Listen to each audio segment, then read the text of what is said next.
Hello everyone. இந்த நாளிலும் இந்த நம்பிக்கையின் சத்தத்துக்கு உங்களை ஒரு விசை இயேசு கிறிஸ்து நாமத்தினாலே வரவேற்கிறேன். இந்த நாளிலும் நம்ம கர்த்தர் கொடுத்திருக்க வசனம் மத்தேயு எழுதின சுவிசேஷம் 1ஆம் அதிகாரம் 23ஆம் வசனம்.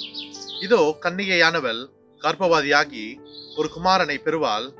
அவருக்கு இம்மானுவேல் என்று பெயரிடுவார்கள். இம்மானுவேல் என்றால் தேவன் நம்மளோடு என்று அர்த்தமாம். நான் இந்த வசனத்தை தியானிச்சு கொண்டு இருக்கும்போது நான் யோசிச்சேன், எவ்வளவு அழகான வார்த்தை.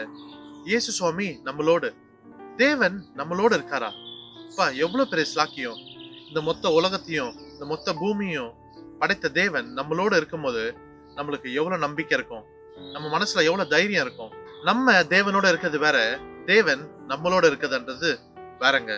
நான் இந்த காரியத்தை யோசிச்சு கொண்டு இருக்கும்போது எனக்கு ஒரு சின்ன கதை ஞாபகம் வந்துச்சு. ஒரு அப்பாவும் ஒரு பையனும் ஒரு எக்ஸிபிஷன் போறாங்க. ஒரு எக்ஸிபிஷன் போகும்போது அந்த பையனுக்கு அநேக காரியம், அங்க இருக்க காரியம்லாம் ஃபேசினேட்டிங்கா இருக்கும். ஃபேசினேட்டிங் சொல்லும் போது அவனுக்கு ரொம்ப ஆசையா இருக்கும். இதை பார்க்கணும், அதை போய் விளையாடணும், இதை பண்ணணும், இதை வாங்கணும் அந்த அநேக காரியம் ஃபேசினேட்டடா இருக்கும். இப்போ இந்த பையன் அப்பாவோட கையை பிடிச்சிருந்தா அப்படின்னா அதிகபட்சமான சான்சஸ் இருக்கு அப்பாவோட கைய விட்டுறதுக்கு. அவனுக்கு அங்க இருக்க அநேக பிடிச்சமான காரியத்தை பார்க்கும் போது அவன் அப்பா கையை விட்டுட்டு அது பின்னாடி போறதுக்கான அநேக சான்சஸ் இருக்கு. யோசிச்சு பாருங்களேன், ஒருவேளை அப்பா பையன் கையை பிடிச்சிருந்தான்னா அப்பா விடுவாரா? நிச்சயமா விட மாட்டாருங்க. என்ன வந்தாலும் விட மாட்டாரு. இன்னைக்கு அது போலதான் நம்மளோட ஏசப்பாவும் நம்ம கைய விட போறதே இல்லை. நம்மளோடு இருக்கிறவர், அவர் நம்ம வாழ்க்கையில இம்மானுவேலா இருக்கிறாரு, நம்மளோடவே இருக்கிறவர். இந்த உலகத்துல அநேக காரியம் நம்மளுக்கு ஃபேசினேட்டிங்கா தெரியும். ஒரு நம்ம அவர் கையை பிடிச்சோன்னா விட்டுட்டு போறதுக்கான அநேக சான்சஸ் இருக்கு. ஆனா இன்னைக்கு இயேசு சுவாமிய உங்க கையை பிடிக்க வைங்க. அவர் உங்களை விட்டு விலகுவதும் இல்லை, உங்களை கைவிடுவதும் இல்லை. நம்ம கையை பிடிச்ச தேவன் கடைசி வரைக்கும் நம்மளை நடத்தி செல்ல வல்லவரா இருக்கிறார். இந்த நாள்ல யோசிச்சாரு, அவரோட உள்ள கையில நம்மளை வரைந்து வைத்திருக்கிறார். அவர் என்னை முதலாவது நேசிச்சார். இன்னைக்கு கிறிஸ்துவை ஏத்துக்கொண்ட உங்களுக்கும் எனக்கும் இந்த ஸ்லாக்கியம் எவ்வளவு பெரிய ஸ்லாக்கியம். இன்னைக்கு உலகத்துல அநேக பேருக்கு அந்த ஸ்லாக்கியம் இல்ல. நீங்க அநேக பேர் நம்மளோட இருக்காங்க, அவங்களுக்கு அந்த ஸ்லாக்கியம் இல்ல.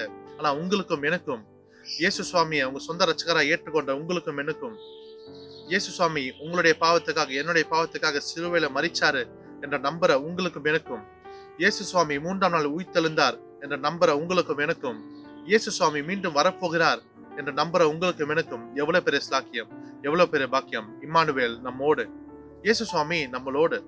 ஒருவேளை இந்த வீடியோ பார்த்து கொண்டிருக்கவங்க யாருன்னா, இயேசு சுவாமி என் வாழ்க்கையில வந்தா நல்லா இருக்கும் அன்ட்டு நீங்க யோசிக்கிறீங்களா? நான் அதிக நிச்சயமா சொல்ல முடியுங்க, இயேசு சுவாமி உங்க வாழ்க்கையில வந்தா நீங்க பணக்காரனா ஆயிட மாட்டீங்க. இயேசு சுவாமி உங்க வாழ்க்கையில வந்தா உங்களுக்கு காரு, பங்களா, வீடு கிடைக்கும் நான் சொல்ல மாட்டேன். ஆனா இயேசு சுவாமி உங்க வாழ்க்கையில வந்தா உங்க வாழ்க்கையில ஒரு சமாதானம் கிடைக்கும், உங்க வாழ்க்கையில ஒரு சந்தோஷம் கிடைக்கும், உங்க வாழ்க்கையில ஒரு நிச்சயம் கிடைக்குங்க. ஆமாங்க, அந்த இயேசு சுவாமியை நீங்க ஏத்துக்கணும்னா நீங்க பண்ண வேண்டிய நாளே காரியம், இயேசப்பா தான் ஒரே தேவன்ன்றதை நீங்க விசுவாசிக்கணும்.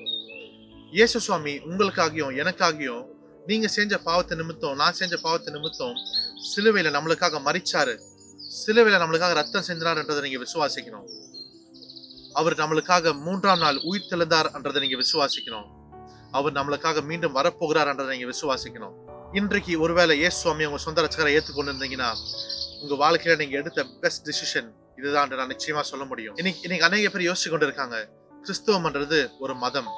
நான் சொல்றேன், நான் யோசிக்கிறேன், கிறிஸ்துவம்ன்றது ஒரு மதம் இல்லைங்க, ஒரு உறவு. Christianity is not a religion, it is a relationship between father and son. ஒரு அப்பாக்கும் ஒரு மகனுக்கும் இருக்க உறவு தாங்க கிறிஸ்டியானிட்டி. இன்றைக்கும் இயேசு சுவாமி நம்மளை பார்த்து சொல்றாரு, நான் உன்னோடு இருக்கிறேன், நான் உன்னை விட்டு விலகவே மாட்டேன், முடிவு பரியந்தம் நான் உன்னோடு இருப்பேன். அவ்வளவு அன்பான இயேசு சுவாமியை பத்தி நம்ம ஜெபிப்போமா? அன்புள்ள இயேசு சுவாமி, இந்த நாளிலும் இந்த நல்ல வார்த்தைக்காக நன்றி செலுத்துகிறோம் ஆண்டவரே. அப்பா, நீர் எங்க வாழ்க்கையில எங்களோடு இருக்கிறதுக்காக நாங்க நன்றி செலுத்துகிறோம். அப்பா, எவ்வளவு பெரிய ஸ்லாக்கியம், எவ்வளவு பெரிய பாக்கியம் ஆண்டவரே. அப்பா, இந்த உலகத்தை படைச்ச நீர் ஆண்டவரே. அப்பா, நீர் எங்களோடு இருக்கும்போது அப்பா எங்க வாழ்க்கையில எவ்வளவு பலனா இருக்கும், எங்க வாழ்க்கையில எவ்வளவு நன்மையா இருக்கும் ஆண்டவரே. அப்பா, அதுக்காக நன்றி செலுத்துகிறேன். அப்பா, ஒருவேளை இந்த வீடியோ பார்த்து கொண்டு இருக்கவங்க யாருன்னா உண்மை இன்னைக்கு சொந்த ரட்சகரை ஏற்றுக்கொண்டா அவங்க வாழ்க்கைய நீங்க ஆசீர்வதிங்க ஆண்டவரே. அவங்க வாழ்க்கையில ஒரு நிச்சயம் தாங்க ஆண்டவரே. அவங்க வாழ்க்கையில நீங்க இருப்பீங்க, அவங்க வாழ்விலும் தாழ்விலும் நீங்க இருப்பீங்க என்ற அவங்க நிச்சயம் அவங்களுக்கு தாங்க ஆண்டவர். அப்பா, இந்த நாள் முழுவதும் எங்களை பாதுகாத்துக் கொள்ளுங்க, எங்களை வழி நடத்துங்க. இயேசு கிறிஸ்து நாமத்தினால ஜெபம் கேட்கிறோம் நல்ல பிதாவே, ஆமென், ஆமென். இந்த நல்ல நாளிலும் நான் உங்களை சந்திச்சது ரொம்ப சந்தோஷம். இன்றைக்கு ஒருவேளை இயேசு சுவாமி உங்க சொந்த ரட்சகரை ஏற்றுக்கொண்டு இருந்தீங்கன்னா உங்க வாழ்க்கையில நீங்க எடுத்த பெஸ்ட் டிசிஷன் இதுதான் நான் நிச்சயமா சொல்ல முடியும். உங்களை நாளைக்கு இன்னொரு வீடியோவில் சந்திக்கிறேன். Until then, bye from Sam.